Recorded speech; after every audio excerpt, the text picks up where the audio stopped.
انظروا إلى هذا العلم سار بنا في معنى السباق واللحاق والسياق حتى استخرج من كلمة لتعارفوا شؤون تتعلق بحركتنا في الحياة.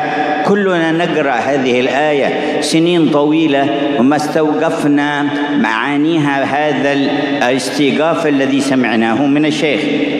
Coba kamu semua tengok dan dengar apa yang disampaikan sebentar tadi oleh Maulana Syekh Ali Jum'ah ketika menyebutkan pada ayat yang dibaca tadi dengan beberapa istilah, yaitu kalimat lihaq atau sibak, kemudian lihaq dan juga siak. Ini adalah apa yang diilhamkan oleh Allah kepada beliau. Saya rasa kita semua paham ayat ini dan kerap untuk membacanya, akan tapi terbuka pemahaman baru di dalam Al-Quranul Karim dengan apa yang disampaikan oleh beliau tentang istilah-istilah tersebut. وهذا يبين لنا أيضا تقصيرنا معاشر الأمة في تعظيم هذا الكتاب واستلهامنا المعاني المودعة فيه والعلم العزيز الغزير الذي عبر عنه بقول الله ما فرطنا في الكتاب من شيء. Dan ini semua adalah bahagian daripada kekurangan kita sendiri di dalam mengharungi, di dalam menghayati, di dalam mendalami ilmu Al-Quranul Karim yang begitu luas maknanya, yang diungkapkan oleh Allah akan keluasannya.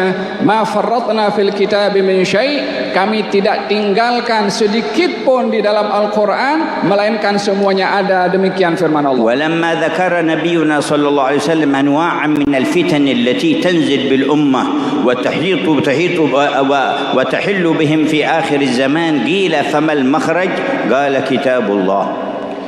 Oleh sebab yang demikian, baginda Rasulullah ketika menceritakan apa yang akan berlaku kepada umat ini, umat beliau di akhir zaman daripada cabaran dan juga tantangan yang begitu hebat dan juga besar, ditanya kepada beliau, apa jalan keluarnya wahai Rasulullah? Nabi menjawab adalah kitabullah, yaitu Al-Quranul Karim. Wa innama yakunu الرجوع إلى كتاب الله والأخذ من كتاب الله والاستفادة من كتاب الله بالعلم الصحيح القائم على الأسس التي أخذ عنها علم رسول الله فتلقي عن الصحابة فالتابعين فتابعيهم بإحسان.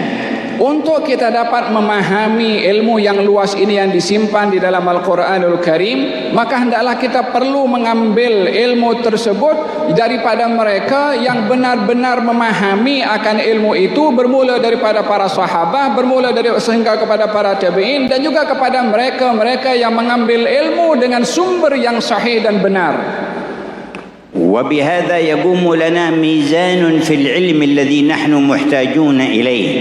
هذا الميزان فيما يتعلق بالقرآن لا يجوز لأحد أن يقول في القرآن براية ثم أن يؤتى أحد الفهم في كتاب الله فهو منة كبيرة من الله. وكيف نجمع بين هذا وهذا هو الميزان الذي نحتاجه في العلم الذي يصلح لنا مدننا ومجتمعاتنا وحركتنا في الحياة. Demikian dijadikan oleh Allah Subhanahu wa taala mizan, neraca di dalam kita mengambil ilmu, sehingga dengan neraca itu kita jadikan landasan pengambilan ilmu agar supaya tidak keliru pada pengambilan ilmu tersebut. Demikian yang dijelaskan mengenai perlunya kita memastikan neraca pengambilan ilmu itu daripada sumber yang benar.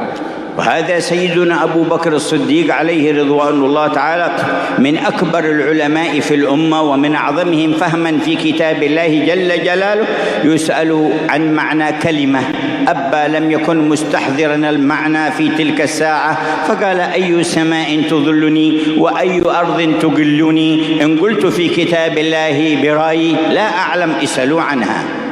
Contoh yang disebutkan adalah mengenai Sayyidina Abu Bakar As-Siddiq. Bagaimana beliau berhati-hati ketika ditanya tentang satu lafaz di dalam Al-Quran yang beliau tidak mahu untuk menjelaskan dengan pendapatnya sendiri tanpa sumber yang diambil oleh beliau. Ketika ditanya di dalam akan satu ayat di dalam Al-Quran, wa fakihatan wa abba, ditanya apakah itu abba, maka beliau yang berhati-hati tidak mahu menjawab berdasarkan pendapatnya sendiri sendiri dan belum sampai kepada beliau ilmu pengetahuan tentang kalimat Abba itu, maka beliau mengatakan, mana boleh ada langit yang menaungi aku atau bumi yang aku pijak untuk aku berani berkata di dalam Al-Quran yang tidak aku ketahui. وهذا يضع الحد حتى للعلماء المتمكنين الراسخين في كلمة لم يحضرهم فيها حسن النظر من العلم المتلقى ولا من الإلهام الصحيح القائم على قواعد العلم الموزونة الصحيحة، فهذا حد لهؤلاء الصنف، فما بالك بمن لم يرسخ في العلم ولم يتمكن فيه، كيف يجرؤ على أن يقول في القرآن برأيه. Ini adalah merupakan batasan hatta kepada orang yang mempunyai ilmu untuk tidak berani berbicara tentang sesuatu bila tidak terilhami untuk mengetahui apa yang akan disampaikan, walaupun ia adalah seorang yang berilmu dan golongan orang-orang yang luas ilmunya. Kalau ini adalah peringatan hatta kepada orang yang berilmu untuk tidak berani berbicara semata-mata dengan pendapatnya sendiri tanpa dengan dasar dan ilham yang benar, apatah lagi kepada mereka yang tak punya ilmu. والعلم الذي يقوم عليه سر التعارف الذي أشار إليه الشيخ علي هو ركيزة مع الأخلاق لتحقيق ذلك التعارف المراد في كلام الله تبارك وتعالى، والذي دعيت إليه البشرية يا أيها الناس. Apa yang disentuh sebentar tadi oleh Syekh Ali mengenai kalimat dita'arafu adalah merupakan dasar perhubungan antara manusia yang perlu dikemaskan dengan akhlak untuk kita saling berta'aruf yang mana tadi telah disebutkan. بهذا العلم مع الخلق نتعارف مع الأسرة ونتعارف مع المجتمع ونتعارف مع الدولة ونتعارف مع الأمة ونتعارف مع بني آدم على ظهر الأرض إذا قام هذا العلم على وجهه فينا فما أحوجنا إلى العلم الصحيح.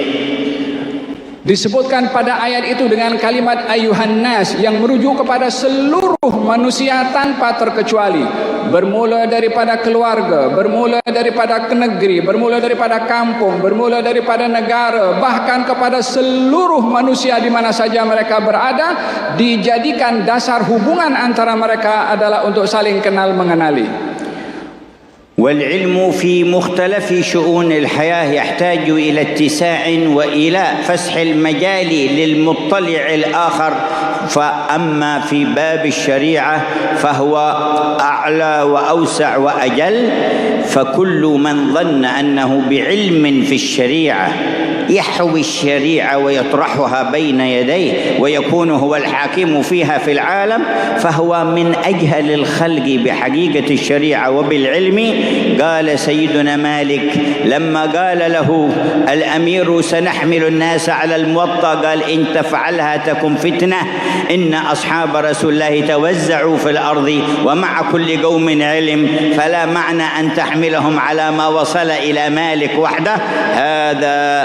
هذه عظمة مالك في إدراك لعظمة الشريعة، في إدراك لعظمة منزلها ومبلغها صلى الله عليه وسلم. Berbicara tentang keluasan ilmu di mana manusia itu mempunyai keupayaan untuk memperluas pengetahuan dan keilmuannya dan saling mengambil faedah satu dengan yang lain, dan tidaklah menjadikan ilmu khususnya dalam ilmu syariah hanya dibatasi kepada dirinya sendiri sehingga seakan-akan dirinya saja yang tahu akan syariah dengan menghukum sana dan menghukum sini hanya dengan apa yang diketahui saja tanpa memerhati kepada ilmu yang ada pada orang lain.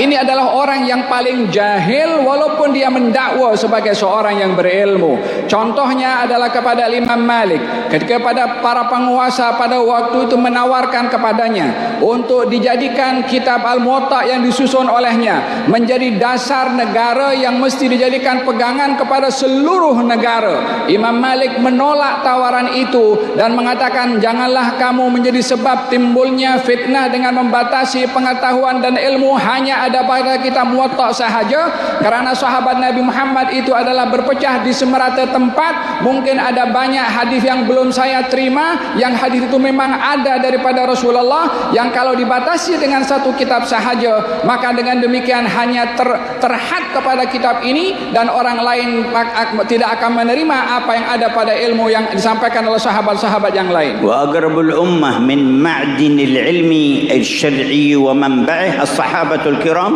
wa kanu yatadafa'un al-futya yadfa'uha al-wahid ila al-akhar fama halu alladhi idha 'alima kalimatain aw ta'allam sanatain radda nafsuhu mufti al-umma wal 'alam.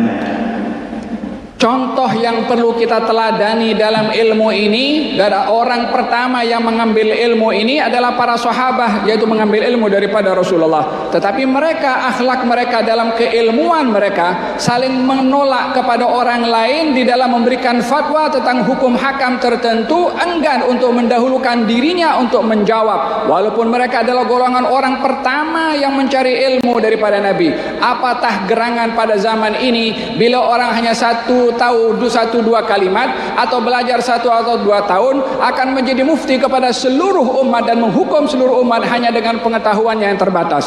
Thumma la yaslamu minhu ahya'un wala amwat. Sehingga tidak selamat daripada orang yang seperti ini, la orang yang hidup, la orang yang mati, tak selamat daripada kata-katanya. ما ذاك إلا أن العلم الصحيح المأخوذ عن رسول الله يهدي إلى ذاك الحال الذي عليه الصحابة في الورع والأدب والأخلاق، وأن العلم الغير الصحيح هو الذي يهدي إلى التطاول وإلى السباب وإلى الشتم وإلى تفريق الناس. Kalau kita ingin mencontoh adalah ilmu yang diambil oleh para sahabat, itulah ilmu yang baik, yang benar, yang saling menghormati satu dengan yang lain.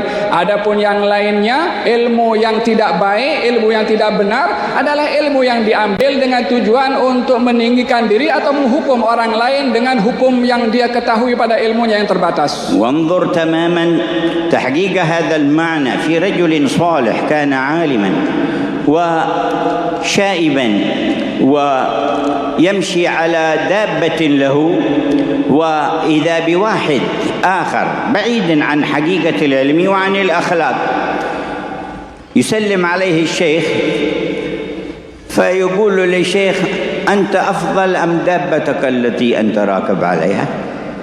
هذا شأن الجهل. فأجاب الشيخ قال يا ولدي إن نجوت من النار ودخلت الجنة فأنا أفضل من دابتي هذه، وإن أنا سقطت في النار فالدابة هذه أفضل مني. فانظر كيف قاده علمه إلى ما قطع به النزاع والخصام، ولم يستطع الثاني أن يسب بعد ذلك، بل استحى على نفسه، لأن الرجل يتكلم بعلم، يتكلم بأدب. هذا حال العلم وثمرة العلم، وذاك حال الجهل. فانظر ما زادك من هذا الحال فهو جهل، وما زادك من هذا الحال فهو علم. Disebutkan contoh seorang yang mengambil ilmu dengan ilmu yang benar.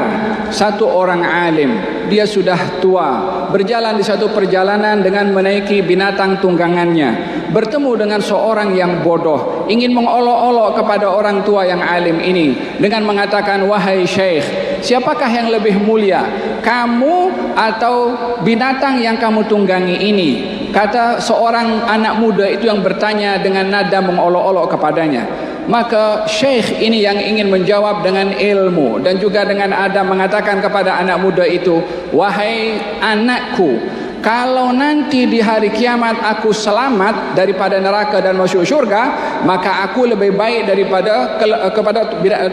daripada binatang tungganganku ini. Tapi kalau aku nanti di akhirat masuk ke neraka, maka binatang tungganganku ini lebih baik daripada aku. terdiam lelaki tadi yang bertanya dengan jawaban Syekh yang mempunyai ilmu, dan Syekh ini menunjukkan pada ilmunya adab dengan tidak menimbulkan perselisihan, pertelingkahan dan hal-hal yang boleh menimbulkan masalah yang lebih. Demikian contoh daripada seorang yang mempunyai ilmu dengan ilmu yang benar.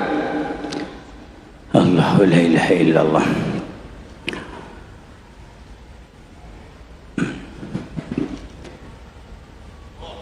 Sallallahu alaihi wa alihi wa ashabihi.